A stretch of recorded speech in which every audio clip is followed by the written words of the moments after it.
Oh yeah, I got some new studio monitors and I can finally hear my guitars. Let's talk about it. So, studio monitors. Probably all of you who are watching this video own at least one pair. It's what we use when we're working on music on our computers, right? They're an integral part of any studio, whether it's a bedroom studio or a big professional studio. And I think that I finally found the perfect studio monitors for my personal situation in the Atom A77Hs. Let's go back in time for a minute and talk a little bit about what I used to use in the past. So when I got into this whole recording or mixing thing, I got a pair of Rocket speakers. I guess the 6-inch ones. I'm not exactly sure which ones they were, but they were fine, you know. I could hear myself and I could kind of experience how it was to use a pair of studio monitors. I mean, they did have a lot more detail than, I guess, the computer speakers that I was using prior to that or something. And then some years later, when I got really serious about recording and mixing and producing music, I got my first pair of Atom audio speakers and I loved them. Those were the A7Xs, so the smaller ones, and yeah, those were great. I loved working on them.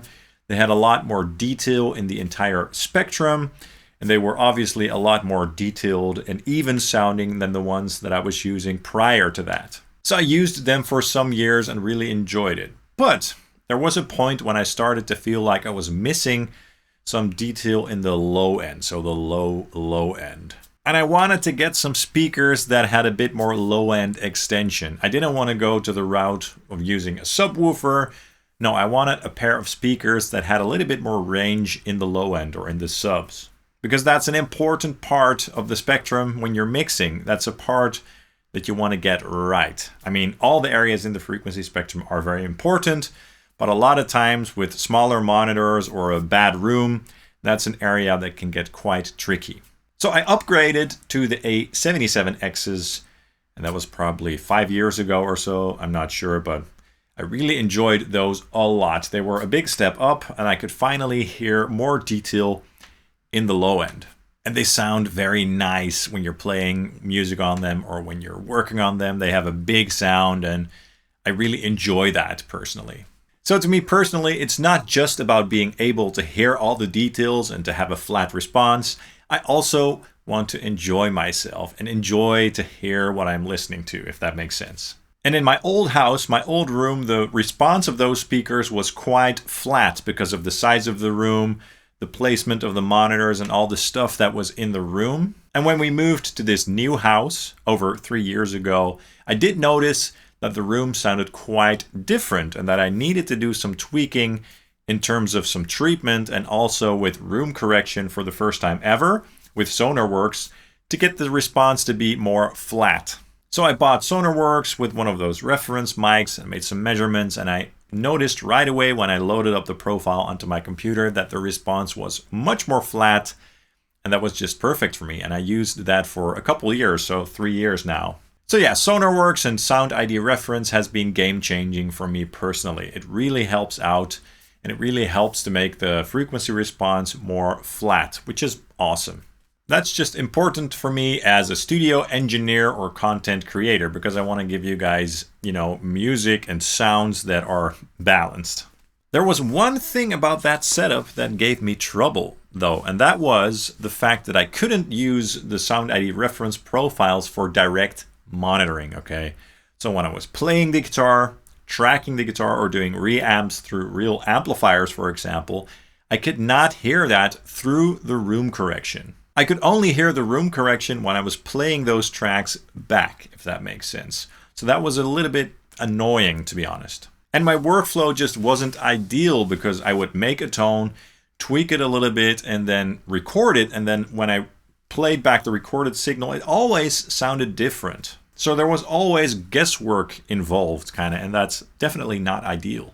I really wanted a setup that was more consistent for my own personal workflow. And then Atom Audio, a year ago or so, released the new line of speakers. And included in that line were the A77Hs, basically the newer evolution of the speakers that I was already using, so the A77Xs. However, these new speakers, they did have some upgrades, obviously, to the hardware and to the speakers themselves. But with the AControl software, you are now able to load in your Sonar Works profiles directly onto the speakers, which is just what I needed. So then I already knew that I had to make this upgrade. This video is not sponsored, by the way. I did get a little bit of a discount for these speakers after I contacted Adam Audio myself.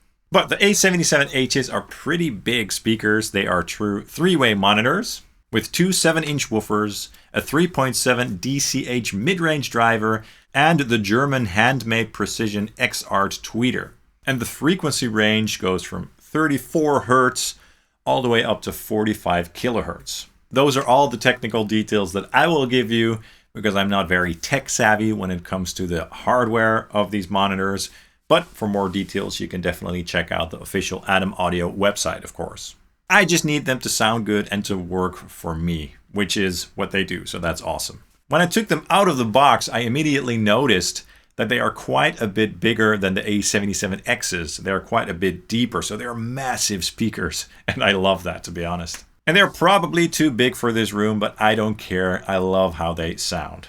Anyway, I put them on my stands and just played some music through them, some music that I'm familiar with, just to hear how they sound in comparison to my A77Xs. And even with the default settings, I already noticed that they had quite a bit more detail in the mid-range.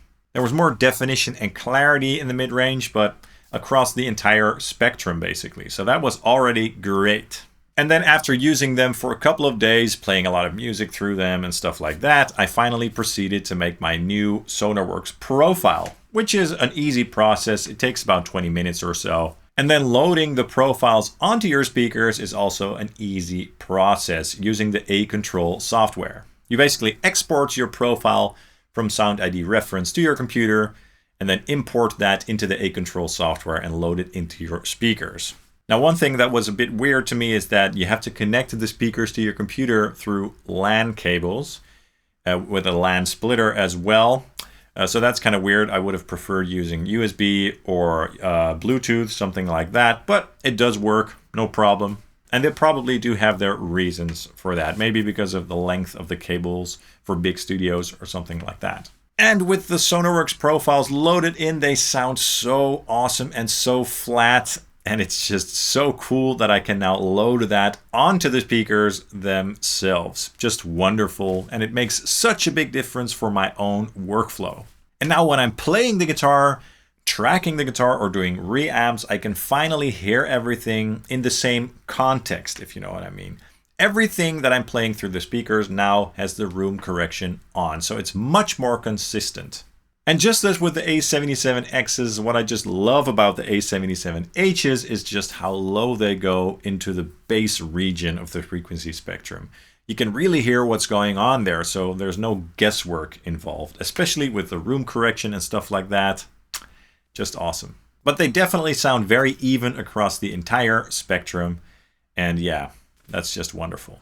Now, I do want to add that you can do more things with the AControl software than just load in your Sonar Works profiles. You can also make your own custom EQ curves. You can also do that on the back of the speaker, but you can do that with the software as well when you're sitting in front of them, you know, listening while making the tweaks. So in that regard, it's a quite powerful software, you know, for making the sound adjustments by ear. For the most flat response, you can use the pure mode, which sounds very even indeed.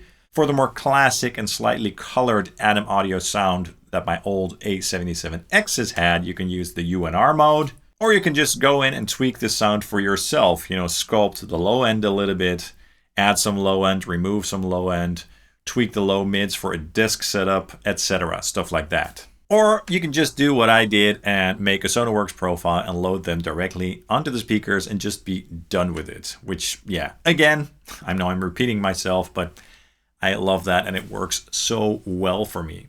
So I'm very happy with my new Adam Audio A77H speakers. I'm having a lot of fun with these. It's a joy to work on them, and I look forward to working on them for many, many years to come. I just wanted to share that with you guys, since it's a quite important upgrade for a studio. Let me know in the comments down below what sort of studio monitors you guys are using, and if you're using room correction or not. Let me know. That's all for this video. I hope it was useful to you. You can drop a like and subscribe down below if you want to. It really helps the channel out. And of course, drop a comment. And you can also follow Sonic Drive Studio on Facebook and Instagram. Thank you guys so much for watching, and I hope to see you soon. Cheers!